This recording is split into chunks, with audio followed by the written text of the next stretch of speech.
Sur la façade maritime de Libreville se développe le projet futuriste de la baie des Rois. L'essentiel vient du financement privé. Et ici, on se retrouve quand même dans du bâtiment, c'est-à-dire que pour le Gabonais lambda, c'est palpable. Vous pouvez déjà constater la baie des Rois. En arrivant ici, qu'il y a un certain nombre de constructions qui sont en cours. Beaucoup de bâtiments sont entre 50 et 70% de livraison, voire plus.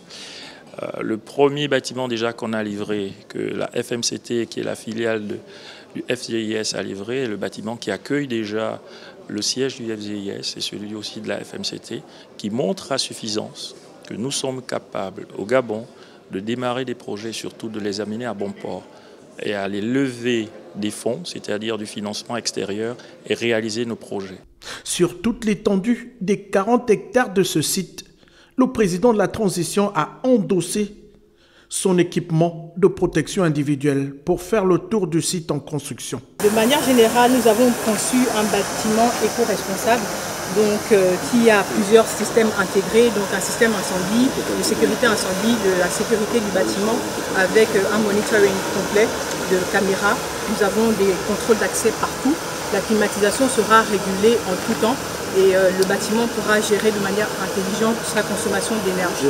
L'investissement est développé par la façade maritime du Champ Triomphal, filiale du Fonds gabonais d'investissement stratégique. La baie des Rois, c'était au départ un bâtiment, c'est-à-dire le siège du FGIS. Aujourd'hui, 2 ans presque au bout de la transition, on est passé de 1 bâtiment à 7 bâtiments importants en construction aujourd'hui, 7 grosses infrastructures. Et donc ça montre bien que la volonté du chef de l'État d'être un bâtisseur pour ce pays se matérialise de manière concrète. Et ceci n'est pas seulement sur la baie des Rois.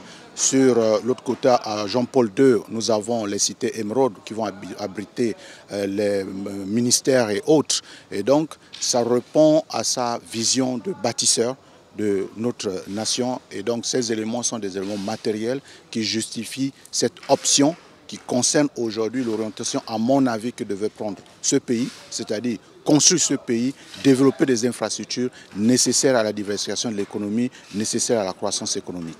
Comme jamais auparavant, le site de la baie des Rois, à ses visiteurs aujourd'hui, s'est offert comme un puissant levier économique national, mais aussi un véritable vecteur de promotion d'attractivité et d'emploi pour le Gabon.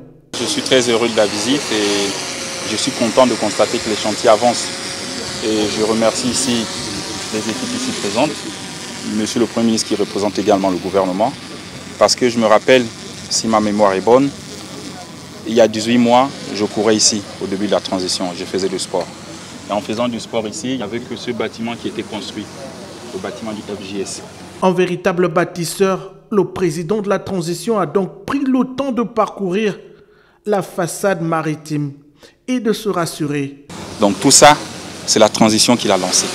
Et c'est nous qui avons lancé tous ces chantiers pour que ça devienne un pôle pour les affaires, un pôle qui représente dignement le Gabon. Aujourd'hui, c'est 1200 emplois qui sont créés sur place. À l'avenir, c'est 15 000 à 20 000 emplois. Mon défi de demain, c'est l'énergie. C'est comment alimenter tous ces bâtiments. Sur le site de la Tour H sera érigé l'un des bâtiments les plus élevés du continent africain. L'infrastructure en phase de construction est l'illustration parfaite des ambitions du général bâtisseur pour la nation en sa qualité de maître d'œuvre et d'architecte du Gabon nouveau.